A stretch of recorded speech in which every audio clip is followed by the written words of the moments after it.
Pakistan inajiandaa kuandaa duru ya pili ya mazungumzo ya kutafuta amani kati ya Iran na Marekani wiki hii, lakini bado haijafahamika iwapo wawakilishi wa Iran watahudhuria. Wizara ya mambo ya nje ya Iran imesema hakuna uamuzi wowote ambao umefanywa kuhusu iwapo watashiriki katika mazungumzo hayo, licha ya rais kusema kuwa kila njia ya kidiplomasia inapaswa kutumika ili kupunguza mvutano na Marekani. Ujumbe wa White House ukiongozwa na makamu wa rais JD Vance unatarajiwa kuwasili Islamabad hii leo. Iran pia imeahidi kulipiza kisasi baada ya Marekani kukamata meli moja ya mizigo inayopeperusha bendera ya Iran katika Ghuba ya Oman. Jeshi la Marekani lilisema lilifyatua risasi kadhaa kwenye meli hiyo na kuzima injini yake baada ya kujaribu kupita kizuizi kilichowekwa na Marekani. Wamarekani wanasema meli hiyo ilipuuza maonyo yao mara kwa mara kwa zaidi ya saa 6. Lakini msemaji wa jeshi la Iran ametaja utekaji nyara huo kuwa ni uharamia wa kutumia silaha na ukiukaji wa usitishaji mapigano. Makubaliano ya kusitisha mapigano kati ya Marekani na Iran kwa wiki mbili yanatarajiwa kukamilika Jumatano wiki hii. Jana Jumapili, Trump alitishia tena kuishambulia vinu na madaraja ya Iran ikiwa makubaliano kamili hayataafikiwa. Kwa habari za hivi punde zaidi kuhusu matarajio ya mazungumzo hayo, huyo hapa mwandishi wetu wa habari kutoka Islamabad, Kerry Davis. Pakistan imejaribu kuendeleza kasi ya mazungumzo haya. Katika kipindi chote cha wiki iliyopita, tulimwona waziri mkuu wa Pakistan Shahbaz Sharif akisafiri hadi Saudi Arabia, Qatar na hadi Uturuki. Na tunajua kwamba mkuu wa jeshi la Pakistani pia alikwenda Tehran na kuzungumza na maafisa wakuu wa Iran. Tunaelewa mikutano hiyo ilikuwa ikiendelea kwa zaidi ya siku kadhaa.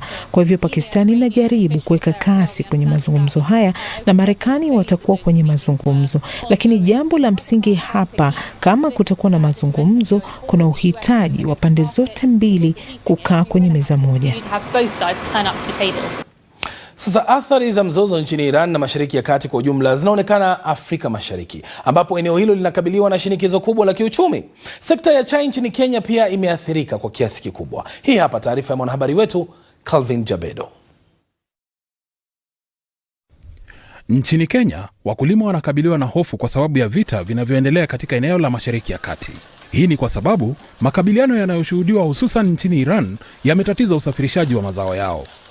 Ukulima ambao mauzo yake ni takriban dola milioni 800 kila mwaka umeathirika kwa kiasi kikubwa, ikikisiwa kuwa kwa sasa mauzo ni dola milioni 9 pekee. Hii ni kutokana na vita hivi vilivyoathiri soko la mazao tofauti kama majani chai na maua. Tunauza bidhaa zetu kwa mataifa ya Mashariki ya Kati kama Saudi Arabia, Qatar, Kuwait, milki za Kiarabu, Bahrain, Oman na Iraq. Hasara tunaipata kwa siku ni kati ya dola 30,000 na 50,000. Hii ni hasara kubwa sana ukizingatia kuwa soko letu kubwa liko Mashariki ya Kati. Sekta ya majani chai imepoteza takriban dola milioni 1.4 tangu vita vya Marekani na Israel dhidi ya Iran kuanza zaidi ya mwezi mmoja sasa. Itafika ile wakati ambao wale wanunuzi wetu wa chai hawataweza kabisa kununua chai yetu, na tutakuwa na changamoto kubwa ile ambayo tunaita kwa lugha ya Kiingereza overproduction na oversupply ya majani chai. Hiyo ni kumaanisha tutaweza kuchuna chai mingi zaidi juu production ya chai lazima iendelee kama kuna vita ama hakuna. Alafu sasa hiyo chai haitakuwa na pahali ya kupelekwa. So hiyo ni kumaanisha kutakuwa na chai mingi sana, hatutaweza kuiuza na hatutaweza possibly kupata pesa ya kugharamia zile expenses zenye tuko nazo katika shamba. Eneo la Mashariki ya Kati linanunua 20% hadi 30% ya majani chai kutoka kwa mnada huu. Na Pakistan ambayo ni jirani wa Iran pia hununua 40%. Kwa hivyo tunazungumzia mgao wa mauzo ya sokoni wa 65%. Vita hivi vikiendelea, basi athari yake itakuwa kubwa na mbaya zaidi kwa soko la majani chai na hasa kwa washikadau wakuu katika sekta hiyo. Vita vya Iran ni kama mtego wa panya, unawanasa waliomo na wasiokuwamo. Sasa wakulima nchini Kenya kama hawa majani chai wamejipata katika njia panda, kwani vita hivi vinaathiri kipato chao, kwani soko zao zimeathirika. Wakulima wengi sasa wanahofia kuwa huenda wakapoteza kipato chao kabisa ikiwa mzozo huu utaendelea. Sekta ya majani chai ni kitega uchumi kwa mamilioni ya watu nchini Kenya, hususan wakulima wadogo. Kwa hivyo, vita hivi vikizidi kuendelea, basi wengi watakosa ajira na hata kulala njaa. watoto watakosa kwenda shuleni na familia nyingi zitakosa njia ya kukimu gharama ya maisha. Ingawa bara la Afrika halijahusika kwenye mzozo huu, athari zake zimesambaa kote. Nchini Uhabeshi, uhaba wa mafuta umekithiri huku raia wengi wakiathirika na mfumuko wa bei ya bidhaa hiyo. Nchini Tanzania, Rais Samia Suluhu ameomba wananchi watumie mafuta iliyoko kwa uangalifu, kwani bei imepanda ilhali mafuta hayo hayapo kwa wingi. Tunaanza kupunguza matumizi ya mafuta. Nami naanza na ofisini kwangu. Ninapotembea, maafisa wote, wakubwa wote na magari yao nyuma wananifuata. Kuanzia sasa ninapokwenda kokote, wote nitawaingiza kwenye kibasi kimoja kukata matumizi ya mafuta. Kwa hiyo ninaomba nanyi katika maeneo yenu tukate matumizi ya mafuta. Macho yote sasa yanaangazia Marekani, Israel na Iran kuona kama kusitishwa kwa mapigano haya yatadumu ama kitumbua cha wakulima hawa kitazidi kuingia mchanga. Calvin Jabedo, BBC, Dira ya Dunia. Ripoti hiyo ya Calvin Jabedo ndio inayotukamilishia taarifa yetu kuu usiku huu.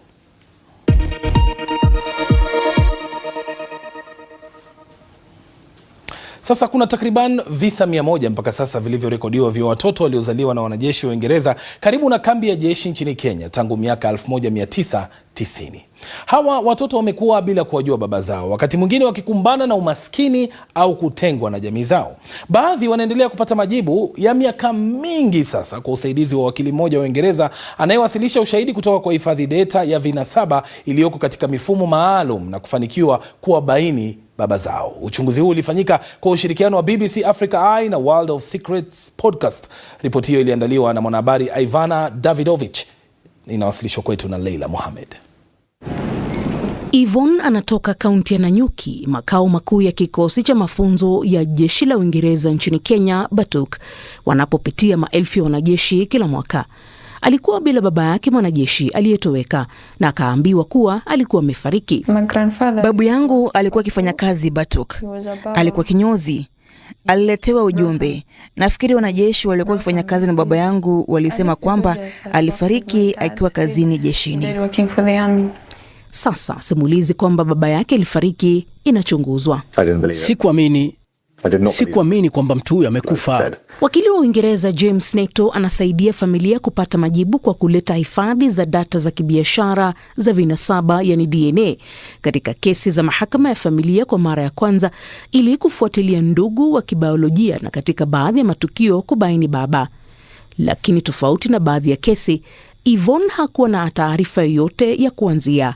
Hakukuwa na jina, hakuna rekodi wala sehemu ya wazi ya kuanzia.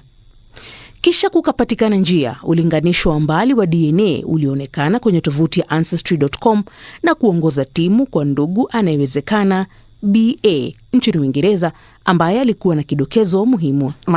Binamu yangu alisema kwamba wanawe wote wawili waliwahi kuwa Kenya, lakini ni mmoja tu aliyekuwa jeshini, na alinitumia makala, labda iliandikwa mnamo mwaka 2006 au mwaka 2007, wakati mwanawe alikuwa Kenya, na kuhusu kazi zote nzuri ambazo alikuwa akifanya. Yvonne alishtuka sana kugundua kuwa baba yake alikuwa hai. Kumtuma mtu kusema uongo kama amekufa na hisi kukanwa sana. Licha ya mwongozo huo kumpata baba yake Yvonne ilikuwa kibarua kigumu sana kwa James kwa kuwa alikwepa sana kuonana naye. Asubuhi hii tunashughulikia kesi ya Yvonne kwanza. Huku kesi ikiwa sasa mbele ya jaji mkuu zaidi wa mahakama ya familia, timu hiyo inachukua hatua isiyo ya kawaida kumwita mmoja wa wanafamilia wa baba yake Yvonne kama jaribio la mwisho la kumfikia. Nahisi huruma kwa kumwita bibi mahakamani, lakini kwa kweli sina budi. Lakini kisha kukatokea jambo ambalo halikutarajiwa. Mwanaume anayeaminika kuwa baba yake Yvonne anafika katika mahakama kuu ya haki. Anakubali kufanyiwa kipimo cha DNA. Mwanamume ambaye tumekuwa tukimtafuta kwa miezi mingi sana alikuwa pale tu mbele yangu, kana kwamba hakuna chochote kilichowahi kutokea. Wiki moja baadaye tulipata majibu. Nilitaka kukupigia simu leo kwa sababu tuna habari yako fulani.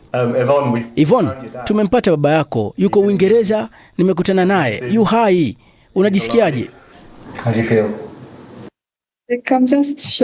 Nimeshtuka sana kwa sababu sikuwahi kufikiria kwamba angejitokeza baada ya miaka yote hiyo. Hatuwezi kukuahidi chochote, halazimiki kufanya chochote, ni juu yake na dhamira yake mwenyewe. Wakati baadhi yao kama Yvonne tayari wamefanya mawasiliano yao ya kwanza na wanafamilia huko Nanyuki, watu wengine wanaendelea kuwasiliana na James Neto wakiwa na hamu ya kupimwa DNA zao na kubaini walipo baba zao. Wizara ya Ulinzi inasema kuwa madai ya uzazi ni swala la maisha binafsi, lakini serikali ya Uingereza hushirikiana na mamlaka za Kenya katika masuala haya. Wanajeshi wote hufundishwa kuhusu mienendo inayotarajiwa kutoka kwao wakiwa kazini na pia nje ya kazi. Msemaji wa Wizara ya Ulinzi alisema, tunasikitishwa sana na tuhuma kuhusu watoto walioachwa bila msaada unaofaa. Unyanyasaji wa kingono au kukwepa majukumu ya uzazi haukubaliki.